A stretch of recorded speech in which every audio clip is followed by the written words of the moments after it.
आप सभी को मेरा नमस्कार। सबसे पहले मैं आभार प्रकट करता हूँ ललित कला संस्थान का,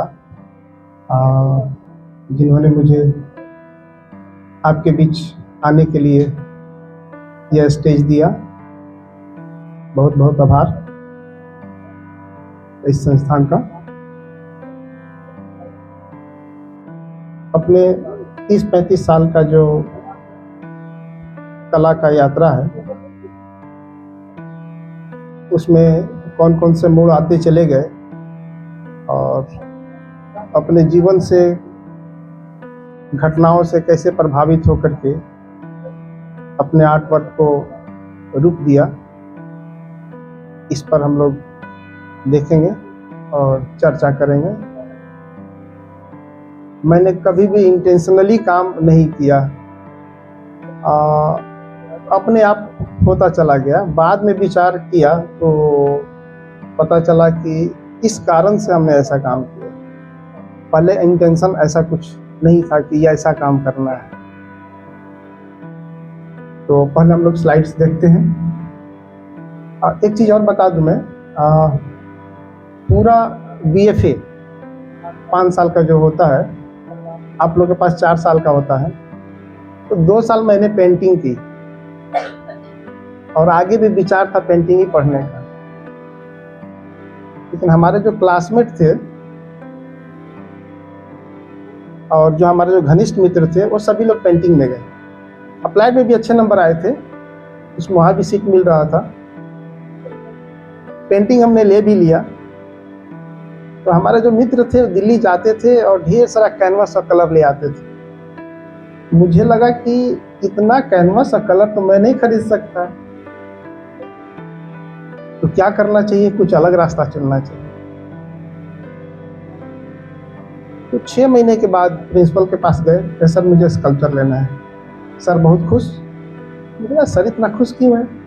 तो पता चला कि मेरे सीनियर में कोई एडमिशन ही नहीं लिया स्कल्पचर में, और मैं अपने बैच में भी अकेला आया था। तो सर का खुशी का कारण था। और उसके सीनियर्स में भी 1 या 2 हुआ करते थे। तो मुश्किल से 3 या 4 स्टूडेंट स्कल्पचर के एक बैच में नहीं, पूरे सिनेरियो में होते थे। तो मुझे इसका फायदा क्या मिला? मुझे स्पेस मिला बहुत काम करने का, फ्रीडम मिला। तो हम झटके में स्कल्पचर लेने के लिए चले गए। लेकिन इसका बीज पहले से था। जब आप लोग देखते होंगे दुर्गा पूजा वगैरह बनता है, तो क्लास 9-10 में रहे होंगे, तो अक्सर स्कूल से निकलने के बाद वहाँ घंटों खड़ा रहते थे, फिर घर जाते थे छुट्टियों में। 3 डायमेंशनल चीज था। एक दिन उसने कहा कि अरे बच्चा, तुम तो रोज यहाँ आके घंटों खड़े रहते हो। तो नोटिस किया, कहा कि आओ कुछ काम करो। तो उन्होंने कुछ काम दिया। तो 3 डायमेंशनल चीज़ों से पहला परिचय वही हुआ कि स्कल्पचर कैसे बनाते हैं। वही बीज जब था, वो जा करके डेवलप हुआ आर्ट्स कॉलेज में आने के बाद। और आर्ट्स कॉलेज आने के बाद मैंने क्ले में ज़्यादा काम किया, चूँकि आर्थिक स्थिति इतनी अच्छी नहीं थी कि मटेरियल परचेज करके लाऊं। तो क्ले इजीली मिलता था, तो टेराकोटा में ही काम करता रहा और पोर्ट्रेट बनाता रहा। 2 ही काम होता था, टेराकोटा में कुछ कंपोजिशन बनाना और पोर्ट्रेट स्टडी करना, लाइफ स्टडी करना। और टेराकोटा कहीं भेज नहीं सकते थे, तो BFA तक हमने कहीं काम भेजा ही नहीं। उतना अवेयरनेस भी नहीं था, लाइब्रेरी भी नहीं थी वहाँ। और एक टीचर थे, वो भी प्रिंसिपल थे, तो कितना समय देंगे आप लोग समझ सकते हैं।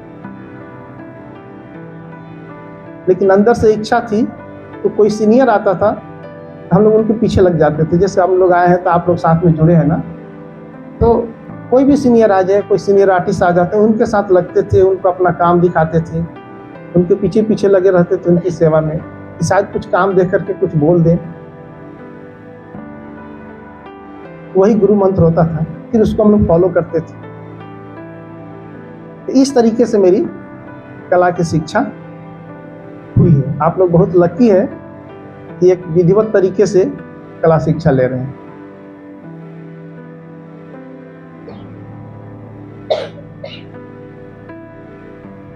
जब मैं बहुत पोर्ट्रेट करता था तो पोर्ट्रेट करके थक गया क्ले में, अब क्या करूं, कुछ अलग करना चाहिए।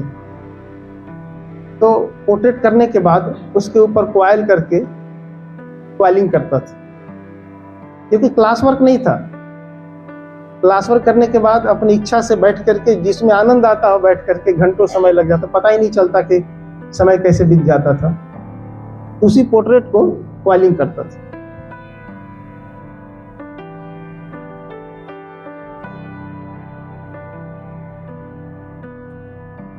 इसके पहले वाले जो हाँ प्रीवियस, इसी बीच पिकासो का कुछ प्लेट्स देखने को मिल गया। तो पिकासो के जो हेड्स बने होते थे ना, बैक का भी पोर्शन उसमें दिख रहा है, फ्रंट में, साइड का भी दिख रहा है, एक ही सरफेस में। तो मेरी भी इच्छा हुई कि कुछ पोर्ट्रेट से कुछ अलग हटके किया जाए। तो इस तरीके से हमने बैक पार्ट को भी बनाया, फ्रंट तो बनाया ही रिलीफ।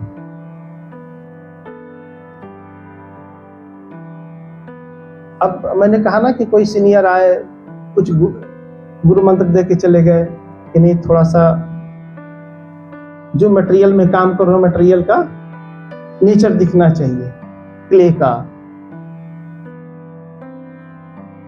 तो फिर कुछ इस तरीके से काम किया। और रिदम,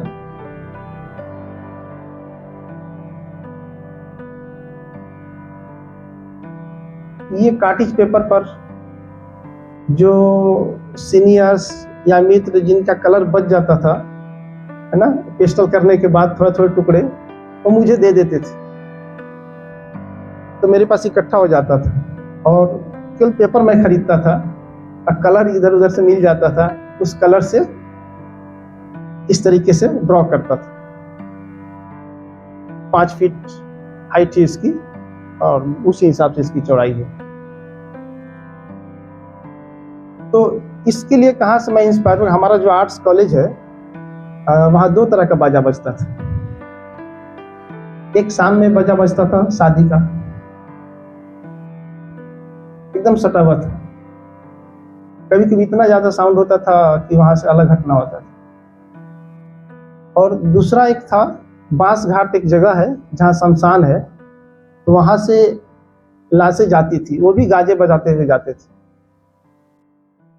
तो दिन भर में साउंड का आवाज आना ही आना था। शाम को शादी भी आ गई और दिन भर जो अंतिम शव यात्रा होता था उसका।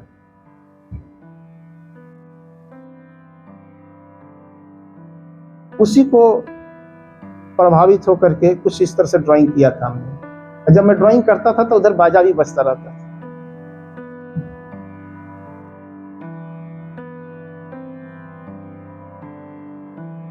ये जो घर में जब धान पकाते हैं ना, एक चूल्हे पर 4-5 पॉट एक साथ रखते हैं,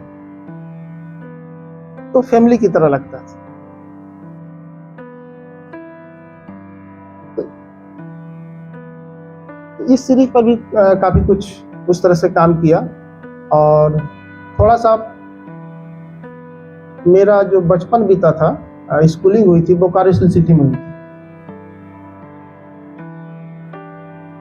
तो थोड़ा सा ट्राइबल कल्चर भी, वहाँ का जो घर होते थे, वहाँ का रहन सहन होता था, वो मेरे ध्यान से कभी गया नहीं। और किस रूप में निकलता था, तो निकलने के बाद पता चलता था कि कहाँ से आ रहा है। ये वही है जो साउंड का वेव होता था, जो फूंक के बजाते थे, जो उनके बॉडी में एक रिदम आता था, उन सारी चीज़ों से प्रभावित होकर के। और क्वाइल बनाने का प्रोसेस कहाँ से हुआ, जब मैं एक बार बनारस गया तो देखा वहाँ पॉटरी डिपार्टमेंट में क्वाइल से पॉट बना रहे हैं। मुझे अच्छा लगा। वहाँ से आने के बाद क्वाइल में काफ़ी काम किया।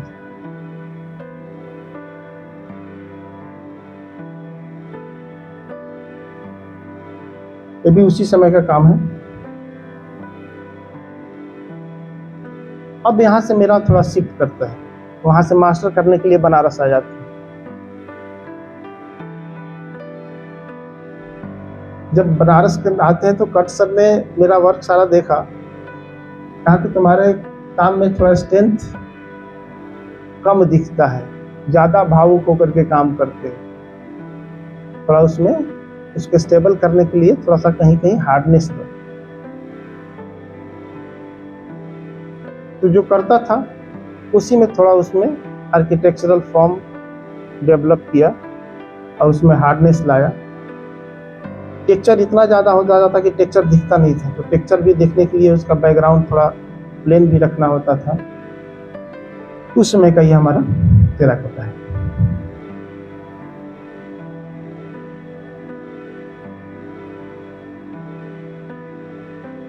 नेक्स्ट, अब दूसरा बदलाव यहां से आता, हाँ, स्टोन इसके पहले मैंने एक छोटा सा कार्व करने का प्रयास किया, 2 साल में भी वो पूरा नहीं हुआ, क्योंकि पता ही नहीं था कि कैसे कार्व करना है। पटना में वैसा कोई कल्चर नहीं था, तो एक मशीन थी ग्राइंडर की, वो भी था स्टेट ग्राइंडर, जैसे तैसे घिस पीट करके, लेकिन वो पूरा नहीं हुआ। मुझे लगा कि शायद मैं नहीं कर पाऊंगा। लेकिन जब बनारस गए तो मदन सर का काम चलता था अलग, कट सर का अपना अलग, कार्बर लगे होते थे। तो करीब 6 महीना में बैठ करके कार्बर को देखता था कैसे कार्विंग हो रही है। 6 महीना मैंने ऑब्जर्व किया और टेराकोटा करता रहा। इसके बाद पत्थर लिया और कार्विंग शुरू। और क्या करूं, ये भी समस्या है। वहां एब्स्ट्रैक्शन में ज्यादा काम होता था, ज्योमेट्रिकल शेप्स में ज्यादा लोग काम करते थे, तो बनाऊं तो क्या बनाऊं।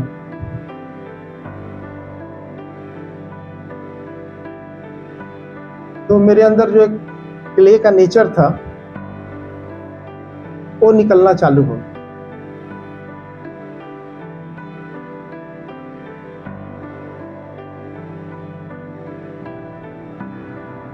ये जो सिल लोढ़ा होता है घर में,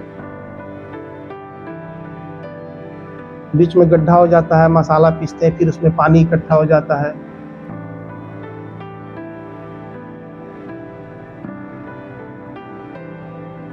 अब ये बनारस से हटने के बाद का काम है। जब तक मैं बनारस में था वो ग्रामीण झोपड़ी और पटना के आसपास का जो घर होता था उसका पिक्चर खींच करके ऑब्जर्व करता था।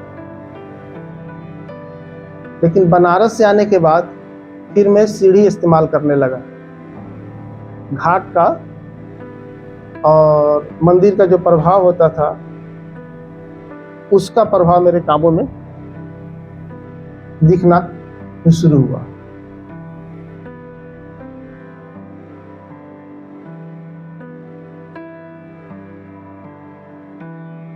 जलकुंड,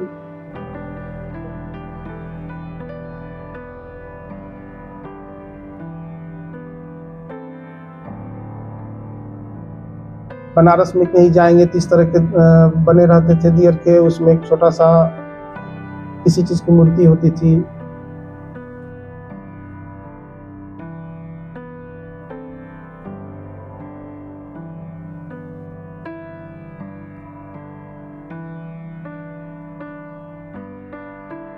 और एक चीज और बता दूं कि इस तरह का मैं काम क्यों कर पाया।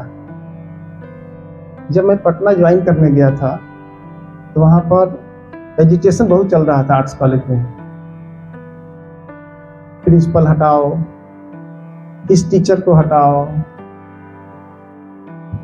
कुछ मुस्लिम टीचर थे उनको ये उन्होंने गड़बड़ी की है तो इनको हटाओ, धरना पर बैठे रहते थे। तो मैं अपने काम में लगा रहता था। बाहर इतना प्रॉब्लम, और जब काम करता था तो उसमें आनंद आता था। तो सिंप्लिसिटी काम में जो है ना हमको बनाए रखा।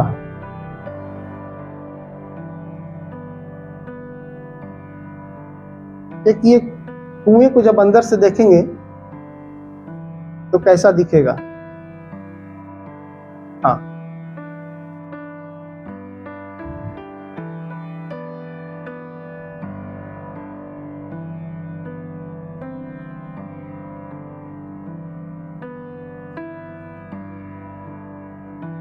उसी का दूसरा एंगल है ये। हाँ, वहाँ समझ रहे हैं ना। अक्सर मेरा जब जो भी कोई पुरानी जगह पर जाते हैं, या खंडहर हो या पुराना कुआं हो, मुझे लगता है घंटों वहां बैठे रहे। पता नहीं उसे कनेक्शन बनने लगता है, और अलग अलग तरह का कुछ कुछ, कोई टूटा हुआ ईंट है तो काफी देर तक अपने तरफ खींचता है वहां तक जाए। तो वो अपनी लगता है कि वो कितने सालों का कहानी ढो रहा है और मुझे आज दिखा रहा है। वो अपने अंदर छुपा के कहानी रखा है, आज मेरे को बता रहा है। तो कुआं पर बनाने का कारण यही है।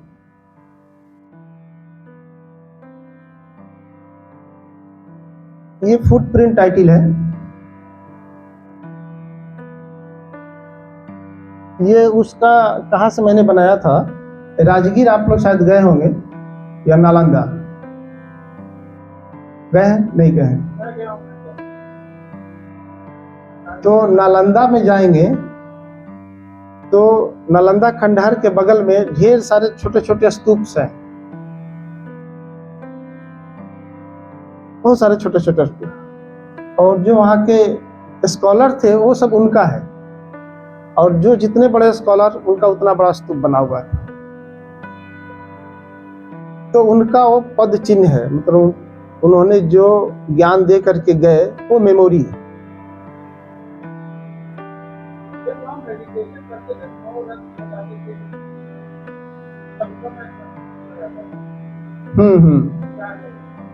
वो तो नहीं पता।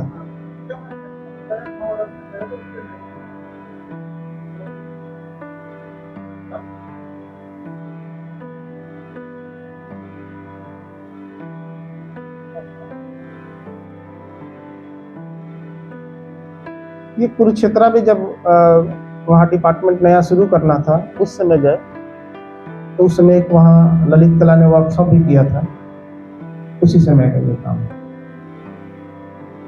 ये घाट है, पानी और घाट।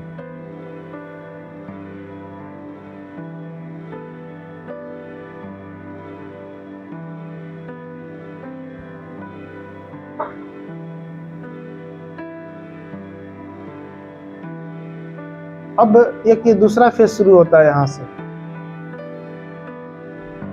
जब कुरुक्षेत्र जाते हैं तो वही कहीं पर एक किराए में कमरा लेकर के रहना होता है, और उसमें आप कुछ काम नहीं कर सकते, साउंड तो नहीं कर सकते, गंदगी भी नहीं फैला सकते। छोटा सा कमरा है, उसमें आपको सोना भी है, पढ़ना भी है, पढ़ाने भी जाना है, और डिपार्टमेंट तो 5 बजे बंद हो जाना है। लेकिन काम करने की इच्छा है तो करे कैसे?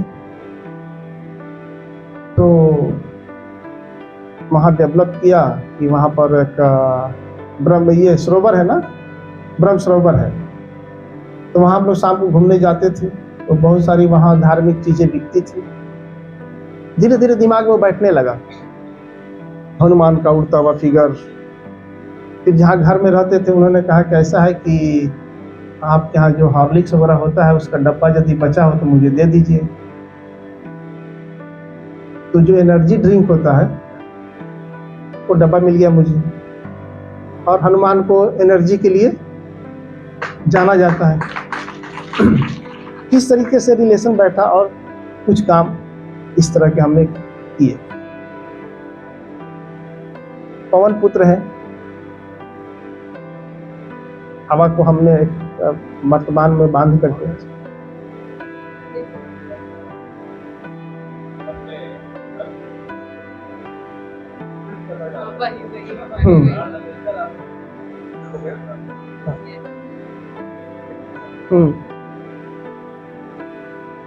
तो कभी कभी परिस्थितियां आपसे कुछ काम कराती हैं। हाँ, ये एक्चुअल साइड में है।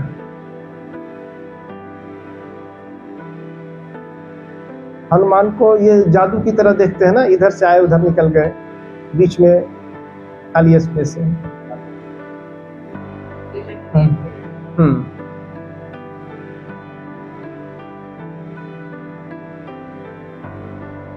हनुमान को हम लोग वो रेड जो कौन सा कलर होता है, भाखड़ा सिंदूर होता है ना, उसी से कलर करते हैं।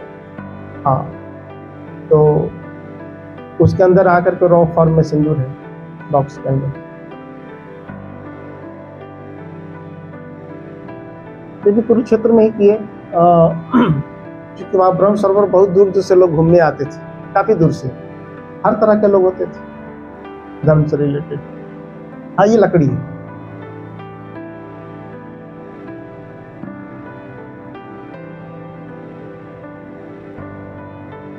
ये भी हमने वहीं पर किया, रहने दीजिए। माई सेल्फ हुआ क्या ना कि जब मैं पटना छोड़ा तो करीब 10-12 साल रहने के बाद छोड़ा। तो ये आर्ट वर्क, ये कमीशन वर्क, ये फलाना चीज़, ये कॉलेज का फाइल, ये इनका पेपर, ये उनका पेपर, ये सारा छोड़ के कुरुक्षेत्र चला गया मैं। मेरे मेमोरी में वो सब रहता था, अब उसको कैसे निकालें।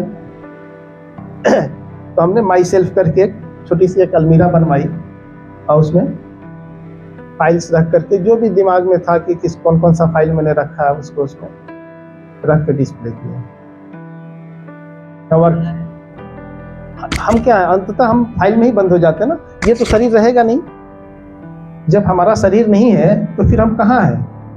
या तो अपनी कृतियों में है, अपनी कविताओं में है, या हमने कुछ जो काम किया है उस फाइल में है। शरीर तो रहने वाला नहीं है हमेशा ना, तो आपको ट्रैवल कौन करेगा? फाइल ही करेगा ना। तो हम वहां से उतना चीजें जो 10-12 साल समय बिता करके आए थे सब फाइल में क्लोज था। माई सेल्फ टाइटल दिया इसे।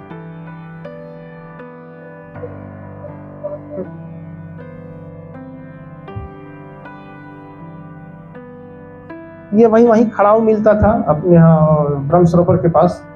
और ये बांधने वाले बेसिकली इसका कॉन्सेप्ट वही आया था कि जहाँ पर गीता का उपदेश का जगह खोजा गया था कि गीता उपदेश यहाँ दिया गया था, तो वहाँ लोग जाते थे तो ये धागा बांधते थे। वो पेड़ में धागा बंध के काफी बड़ा हो जाता था। ये खड़ाऊ है।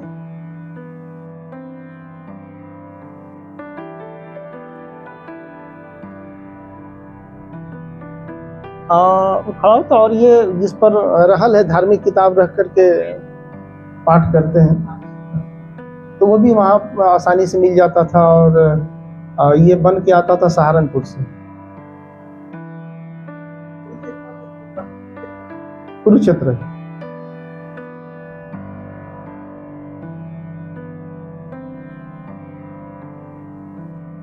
इनके बीच में बेसिकली ये बनाया गया है एक तरह से कीट पतंग की तरह, जो मीठा के पास या लाइट के पास उड़ करके जाते हैं।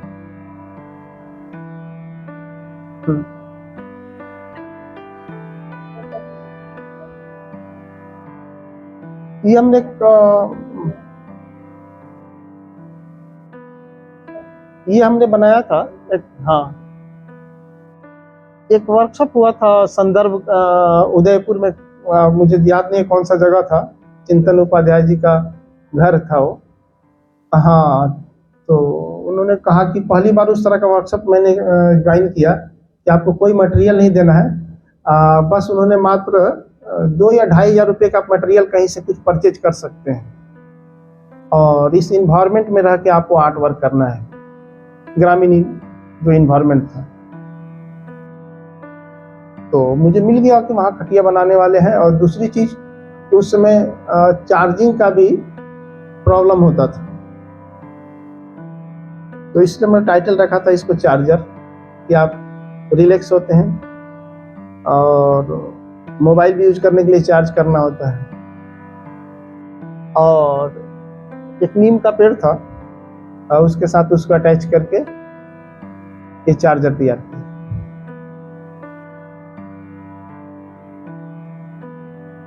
ये मोक्ष द्वार है।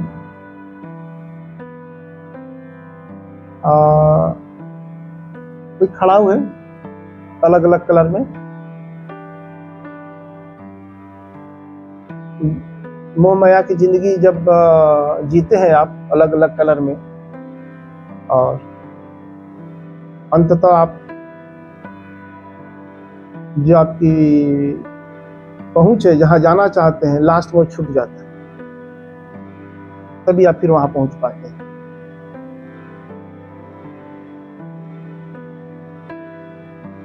ये काम हमने किया था बेसिकली एक किसी तरह का कुछ सेमिनार चल रहा था, महिला सामाजिक विज्ञान पर इस तरह से कुछ था चर्चा, तो वहां मैं सुना और उसके बाद मेरी सोचने का तरीका ही बदल गया। महिलाओं का जो काम है, जितना करती हैं, वो विजिबल नहीं होता है, दिखता नहीं है। दिखता है तो उसको अनदेखा कर दिया जाता है। घर लेना है अपने नाम से, सब कुछ मेल अपने नाम से करते हैं, बहुत कम कर पाते हैं, जबकि योगदान उनका भी उतना ही होता है। यहाँ तक कि जॉब में भी उनका अलग पे किया जाता था, जेंट्स का अलग पे करते हैं, जबकि उतना ही वो सर्विस दे रही हैं, घर में भी उतना ही सर्विस दे रही हैं, लेकिन वो सामने नहीं आ पाती है। इस पर ही एक वो था। तो फिर मैं अपने घर के बारे में सोचने लगा कि हमने क्या किया है, अगर हमने भी बहुत गड़बड़ किया है कि उनको इनविजिबल रखा गया है। और उसके बाद ये इस तरह का मैं खोज रहा था, इसको कहते हैं ड्रेसिंग टेबल। तो OLX पर मैं खोज रहा था, खोजते खोजते मुझे एक बड़ा इंटरेस्टिंग ये मिल गया। फिर इसके साथ इसका ग्लास निकाल दिया और उसके बैकग्राउंड पर जितनी किताबें होती है महिलाओं के द्वारा लिखी गई नारी सशक्तिकरण पर, उन किताबों को उसके साथ डिस्प्ले किया।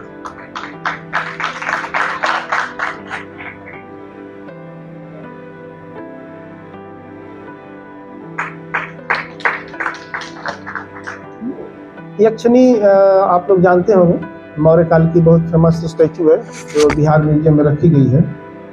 अक्सर हम लोग पढ़ते थे तो उसका स्केच करते थे,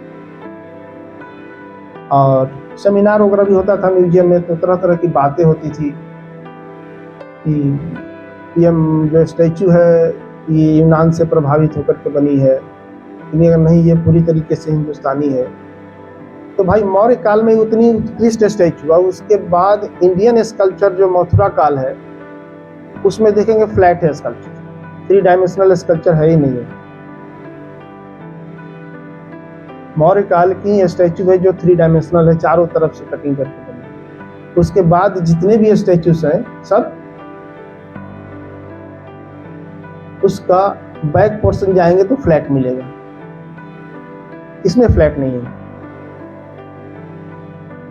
तो इस तरह की बहुत सारी बातें होती रहती थी और कंफ्यूजन रहता था, और आज भी इसके बारे में कंफ्यूजन है, इसकी पॉलिश कैसे हुई होगी, इतनी उत्कृष्ट कलाकृति वो भी 1 ही या 2 ही मिली है, एक ये मिली है और एक जैन पुरुष का है धड़ है वो मिली है जो 3 डायमेंशनल है।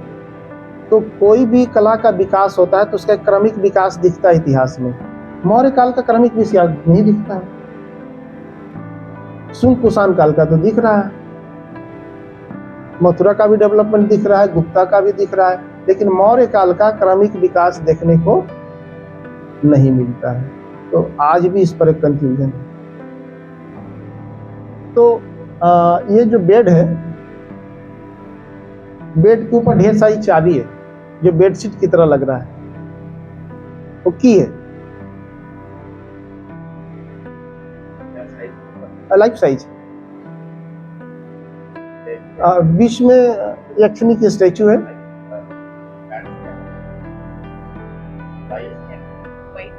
व्हाइट मार्बल है, वुड बेड है और स्टैचू मूवेबल है।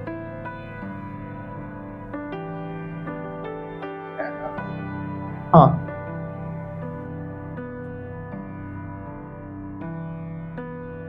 नेक्स्ट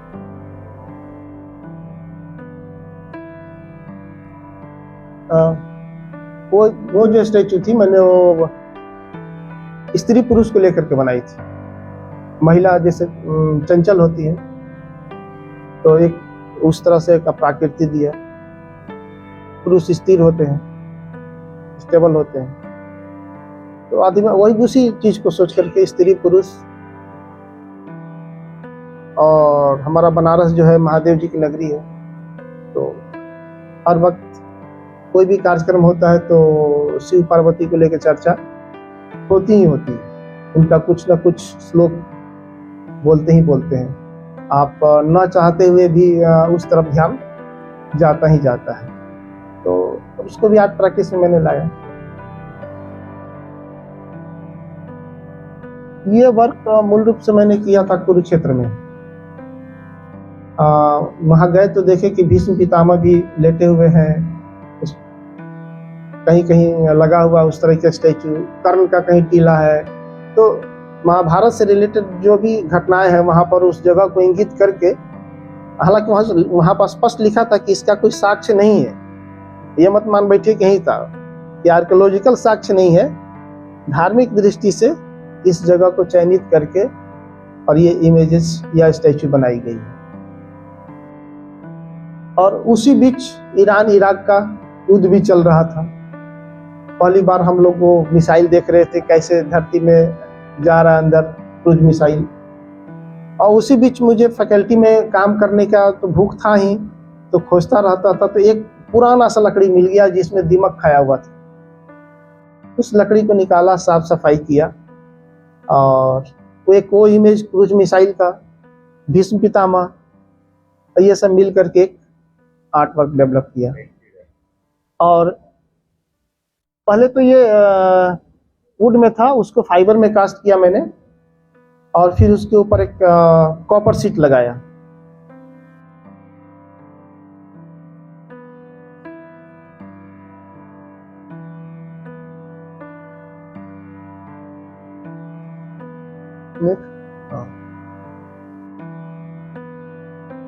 ये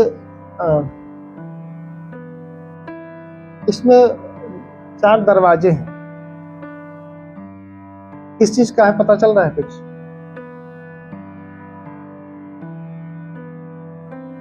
हाँ, कार के दरवाजे। तो यहाँ पर तो कार के दरवाजे से उतर के बहुत जगह टूरिस्ट प्लेस पर तो हम लोग चले जाते हैं, लेकिन बनारस में आप सोचेंगे कि कार से जाए, दरवाजा खोल के उतरे और दर्शन करें, मुश्किल है। आपको गली गली जानी ही होगी, तो वो एक कसक रह जाता है। या दूर से देखना होगा बनारस का, तो वही कसक है कि उसके साथ हमने बनारस को जोड़ा है।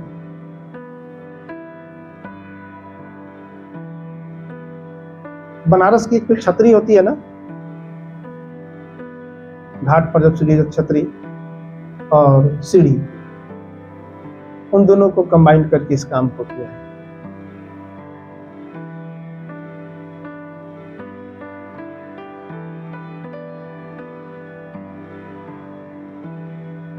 ये वर्क भी मेरा करीब 10 साल पहले का है।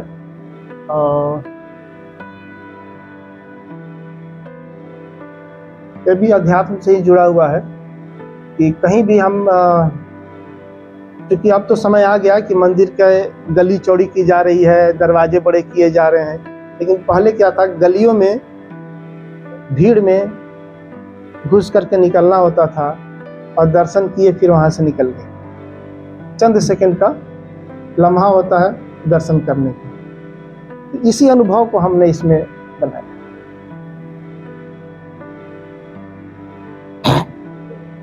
ये हमने परफॉर्मेंस किया था कुरुक्षेत्र में। परफॉर्मेंस एक नया माध्यम था, मेरे लिए भी नया था। तो हम लोगों ने इंदर सलीम जी को भी बुलाया था, बच्चों के साथ करेंगे, तो उसमें हम लोगों ने भी किया। उस समय कुरुक्षेत्र में आप जाएंगे तो अंडे पर भी प्रतिबंध था, हाँ, अलाउ नहीं था। और चिकन की जो दुकानें थी वो तो बंद थी ही, वो शहर से बाहर।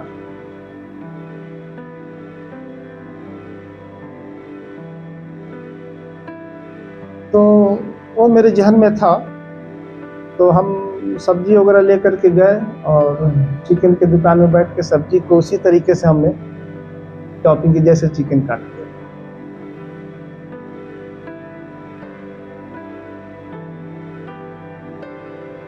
एक और वर्कशॉप था ग्रामीण क्षेत्र में ही, तो उसी तरीके का काम करना था, जो गांव के लोग भी उसके साथ इंटरेक्ट कर सके।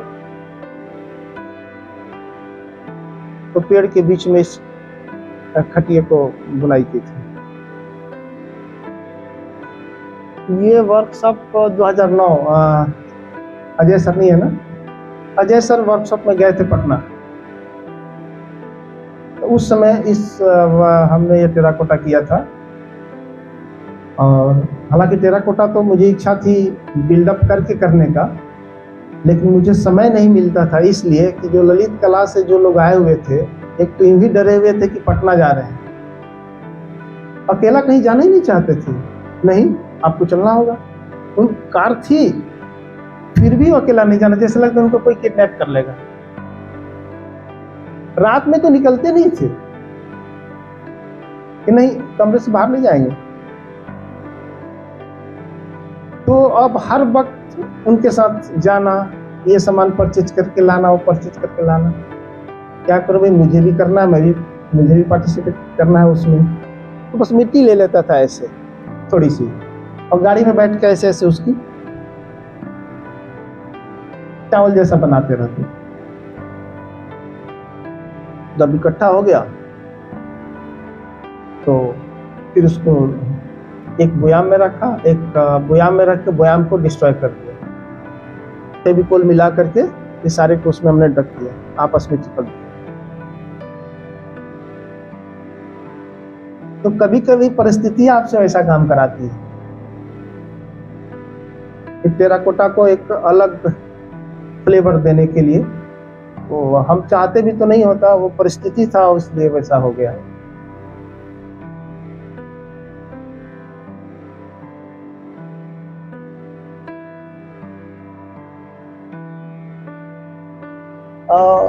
ये भी उसी समय था ना, जब कुरुक्षेत्र में थे। तो जब वो आए थे तो एक इंदर सलीम तो बच्चों के साथ एक वर्कशॉप रखा था हमने, तो उसी समय मेरा ये वर्क चल रहा था।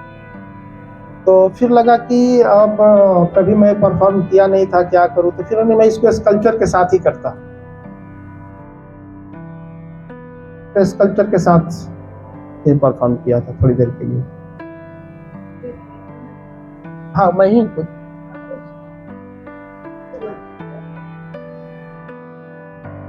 खुद मैं ही।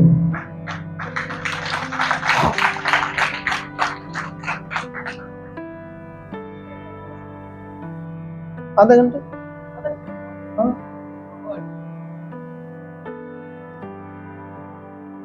अभी पिछले साल बिहार म्यूजियम में शो हुआ था, उसके लिए स्कल्पचर तैयार किया था 2 साल पहले।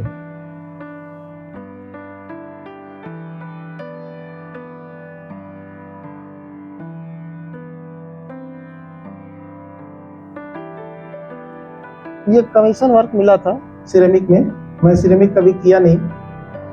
और तो जहाँ बाजार में जो मर्तबान बनाते हैं सिरेमिक का, उनके यहाँ गया, उनसे क्ले लिया, उन्हीं से कलर लिया और ये वर्क किया। कोई मेरा अनुभव नहीं था, लेकिन सिरेमिक में करके देना था। तो क्या होता है ना कि अब नहीं भी आता है तो अगले को ना तो नहीं कहना हाँ भाई मैं करके दे दूंगा, क्योंकि पैसे की भी जरूरत होती है, आर्ट वर्क में भी आपको पैसा लगाना है, तो इग्नोर नहीं किया सकता। लक्ष्मी आ रही थी तो उसको आने दो। इन्वेस्ट किया, काम किया, लगा।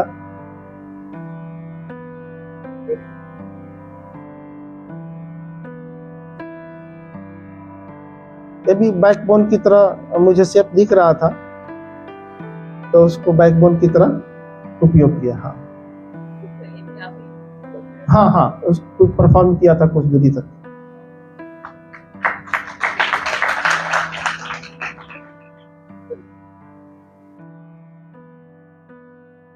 ये भी बैकबोन के लेकर ही है।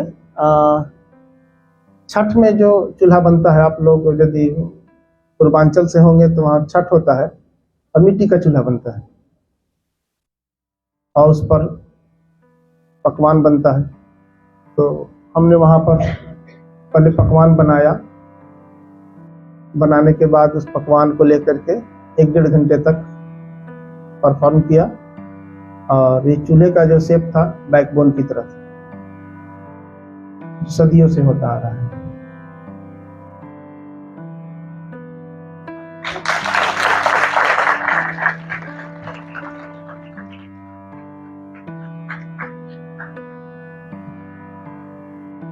अब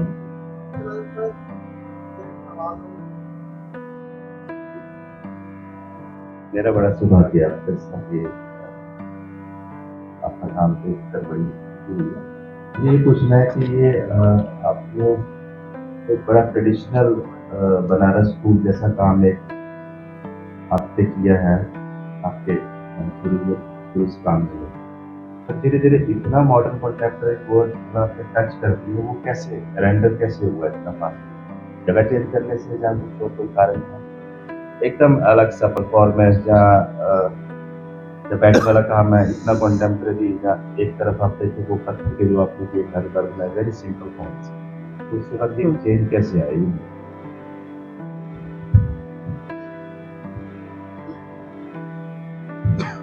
ये चेंज अचानक तो नहीं है, बेसिकली ये चेंज सत्संग से आया। बड़ौदा स्कूल बड़ा फेमस होता था, हम लोग के लिए तो मक्का मदीना है। पढ़ने का तो मुझे वहाँ मौका नहीं मिला, चाहता था, लेकिन वहाँ से जो कोई भी पढ़ करके आता था या कहीं मिलता था तो उनके साथ बातचीत करते थे। क्योंकि मेरे अंदर एक चीज था कि आगे बात करेंगे कि लेने का प्रवृत्ति काफी था, और जहाँ कहीं कुछ वर्कशॉप हो रहा है, कैंप हो रहा है, जो उस तरह के लोग आए हैं उसको समझने का प्रयास। जब मुझे इच्छा थी परफॉर्मेंस करने की, देखा भी था। फिर इंदर सलीम आए, उनके साथ और भी लोग थे जुड़े हुए, जो उनके साथ कुछ स्टूडेंट टीम भी थी। तो देखा, समझा, फिर परफॉर्म किया। तो किसी भी चीज को लेने की प्रवृत्ति मेरी शुरू से रही। और जब शर्मिला सामंत थी, उनसे भी कहीं मुलाकात हो जाती थी। तुषार जोग थे, उनसे भी कहीं भेंट मुलाकात हो जाती थी। और सांभवी सिंह के सर्किल में ये लोग थे, तो अक्सर हम लोग दिल्ली जाते थे तो उनके यहाँ लोग कनेक्शन था, आते जाते थे लोग। थोड़ा सुबोध गुप्ता से भी कनेक्शन था, लेकिन सुबोध गुप्ता के यहाँ मुझे इस तरह का लर्निंग नहीं मिला, लेकिन सांभवी के यहाँ लोग इस तरह का लोगों का आना जाना था। फिर सांभवी ने एक खोज वर्कशॉप किया था पटना में, उसमें भी काफ़ी कुछ इस तरह से आर्टिस्ट आए हुए थे, मैं भी उसमें पार्टिसिपेट किया था। तो वहाँ से भी काफ़ी कुछ सीखा। तो मुझे लगा कि नहीं, दुनिया में जो और भी चीज़ें हो रही है और उससे आँख नहीं बंद करना चाहिए, आँख को खोल के रखना। हम तो जो जिस स्कूल से हैं, जो सीखे वो तो है ही, वही कला नहीं है, दुनिया को देखना भी है और उसको महसूस करना है। और आपसे कनेक्ट होता है तो उस पर काम करना चाहिए, नहीं कनेक्ट होता है तो नहीं करना चाहिए।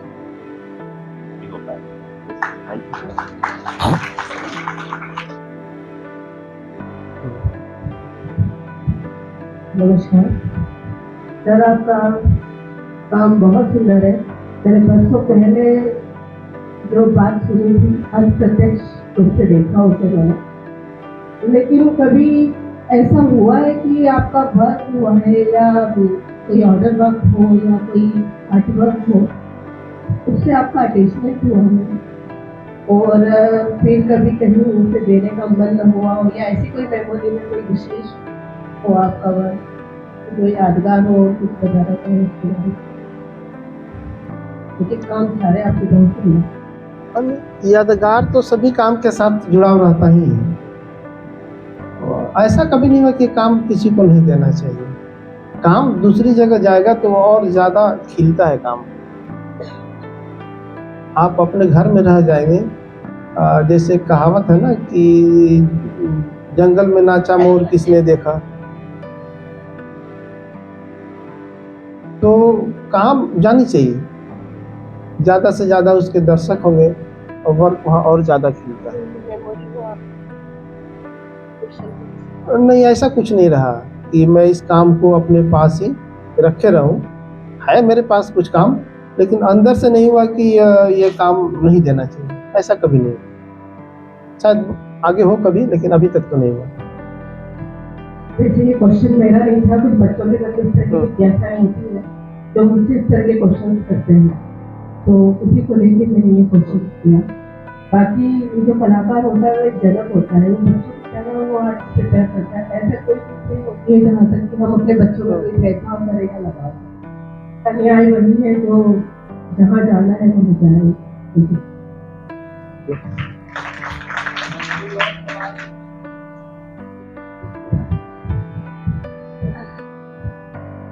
सर, क्योंकि मैं बिहार से हूँ तो आपके वो परफॉर्मेंस, जो भी आपने परफॉर्मेंस किया, वो मैं बहुत उससे रिलेट कर पाई। और मेरा सवाल ये है कि बिहारी होना हमको पता है कि वो बहुत गौरव की बात कभी कभी नहीं होती, और हमको बड़ा ही बिहारी हैं, बिहार से हैं, वो सुनने को मिलता है। तो आपने कैसे वो अपना बिहारी होना आर्ट में लेकर आए और उससे आपने सुंदर सा परफॉर्मेंस क्रिएट कर दिया? क्योंकि छठ तो रोज होती है, चूल्हे पे हर साल बनता है, लेकिन वो आर्ट हो सकता है, वो कैसे आया? और क्या आपका भी कोई बिहारी होना ऐसा एक्सपीरियंस है कि आप गए और आपको बिहारी हैं जैसे इससे कुछ जूझने का वो, मतलब जूझे आप ऐसी किसी चीज से? तो वो मुझे पूछना था। दो सवाल है शायद।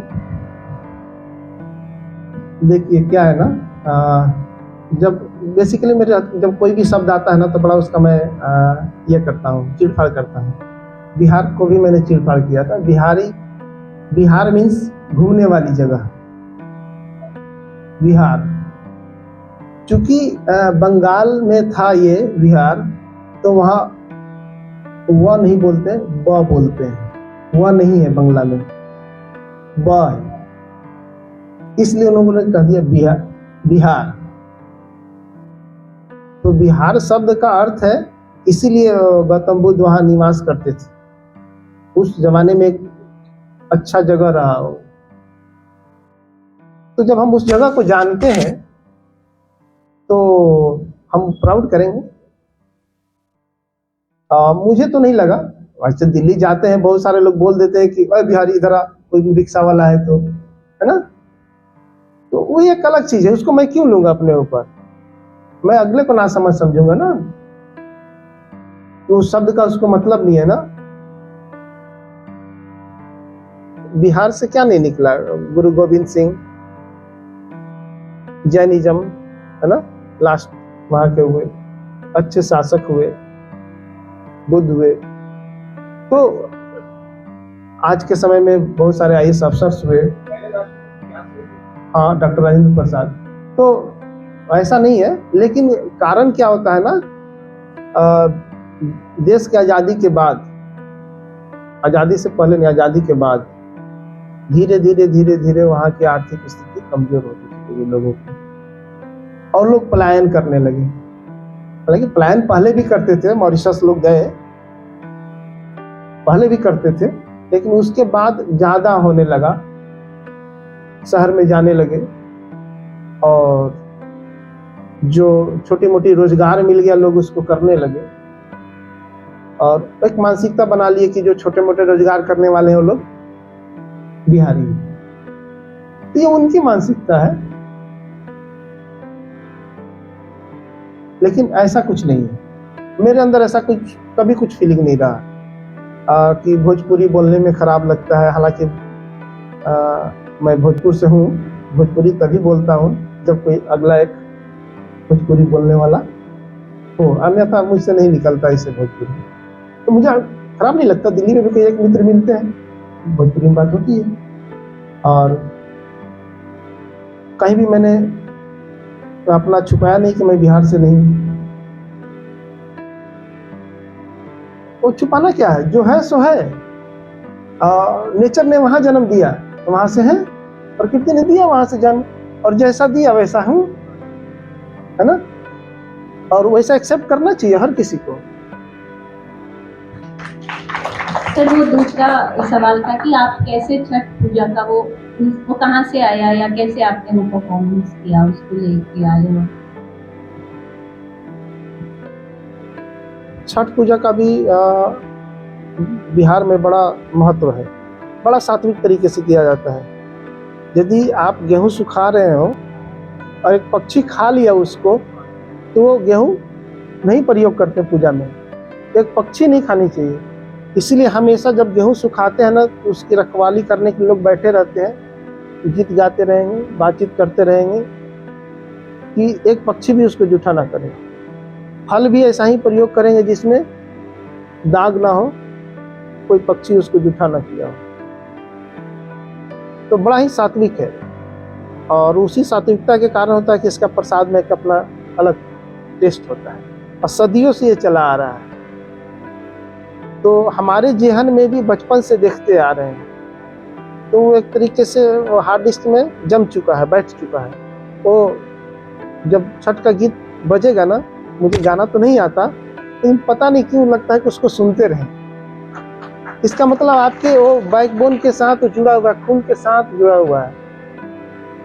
तो इसी दृष्टि को या इसी सोच को लेकर के हमने वो बैकबोन का एक चूल्हे का आकार दिया और उसको उस तरीके से परफॉर्म किया। Thank you.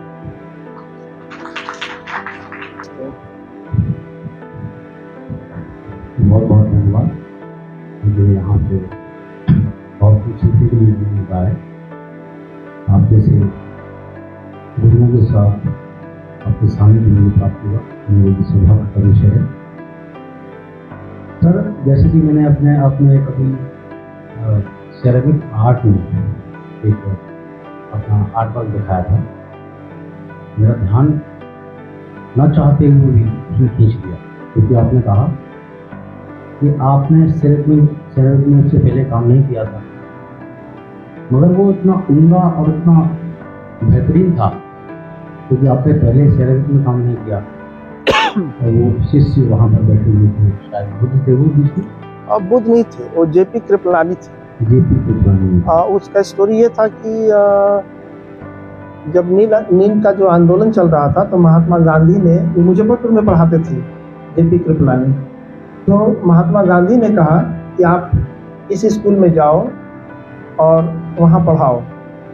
तो मुजफ्फरपुर से उस ग्रामीण क्षेत्र के स्कूल में गए, वहाँ उन्होंने पढ़ाया। उसी याद में उस स्कूल में ये म्यूरल लगा है, इसीलिए उसके साथ गांधी का भी इमेज है। और वो वर्ष भी दिया हुआ है जिस साल वो गए थे। तो मैं सर, जैसे कि आपने बताया, जैसे मान लीजिए वो लक्ष्मी जी का प्रभाव था, ये वो बन पाया, मगर मैं मानता हूँ शायद लक्ष्मी जी से प्रभावित के अलावा भी कुछ और रहा होगा आपके मन में। काफी अच्छा मतलब वो बनाया आपने, इससे पहले काम नहीं किया था उसके बावजूद। वो कैसे वो थीम सर आपके दिमाग में आई? वो बेसिकली गवर्नमेंट की तरफ से थीम दिया गया था कि इस स्कूल के लिए म्यूरल करना है, और इस स्कूल में जेपी कृपलानी पढ़ाए थे, इसीलिए यहीं पर लगना है। तो हमने उस समय का, क्योंकि गांधी के कहने से गए थे, हमने एक बुक भी ली, उस पर थोड़ी स्टडी की और एक उसको लेकर के डिजाइन तैयार किया। धन्यवाद।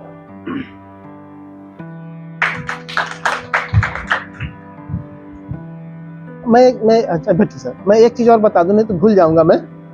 कॉन्फिडेंस कैसे डेवलप करता है ना? मैं पटना जैसे छोटे शहर से आया था, बनारस में कट सर जैसे महारथी, पी चंद्र विनोद जैसे जानकार लोग मेटल कास्टिंग के, मदन लाल इंटरनेशनली जानने वाले, विनोद सिंह।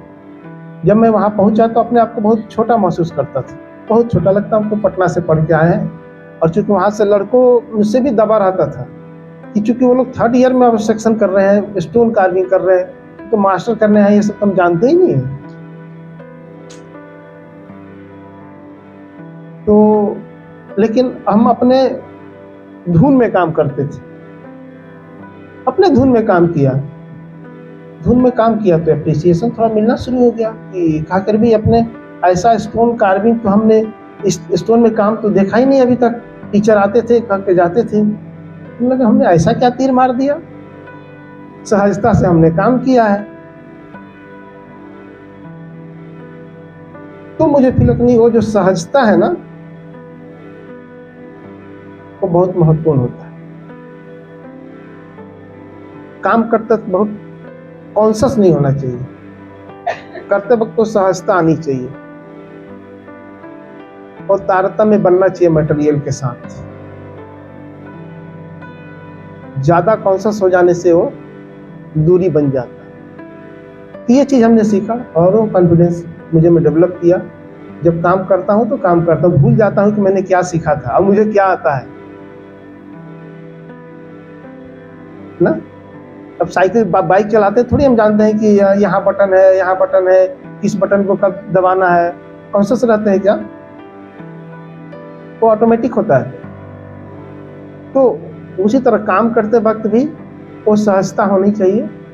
बच्चों की तरह हो जाइए और मटेरियल के साथ एंजॉय करिए तो कुछ अंदर से निकल के आ जाएगा। हमने अपने घर में छोटे बच्चों से सीखा। क्या सीखा? एक टूटी हुई कुर्सी थी, उसको गाड़ी बना के खेल रहा था। क्या बात है, टूटी हुई कुर्सी को गाड़ी बना करके बच्चे खेल रहे हैं, क्या सहजता है। नहीं तो कॉन्शियस हो जाएगा, नहीं हमको गाड़ी लाइए या इसमें चक्का लगाइए, इसमें लाइट लगाइए। वो सहजता आनी चाहिए कि जो आपके पास है उसी से एंजॉय करना है। चाहिए तो बहुत कुछ दुनिया में और उसका कोई अंत नहीं है।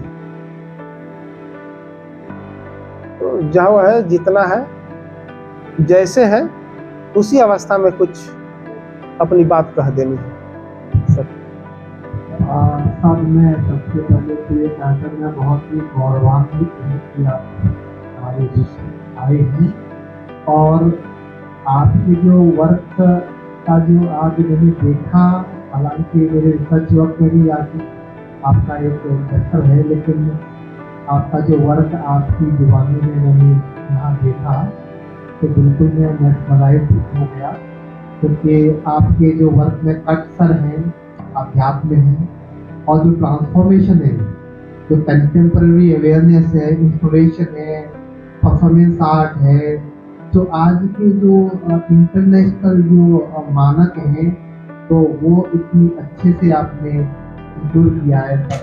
Thank you very much. और ये मैं और सभी को भी कहना चाहता हूँ, किसी को कोई क्वेश्चन हो प्लीज वेलकम।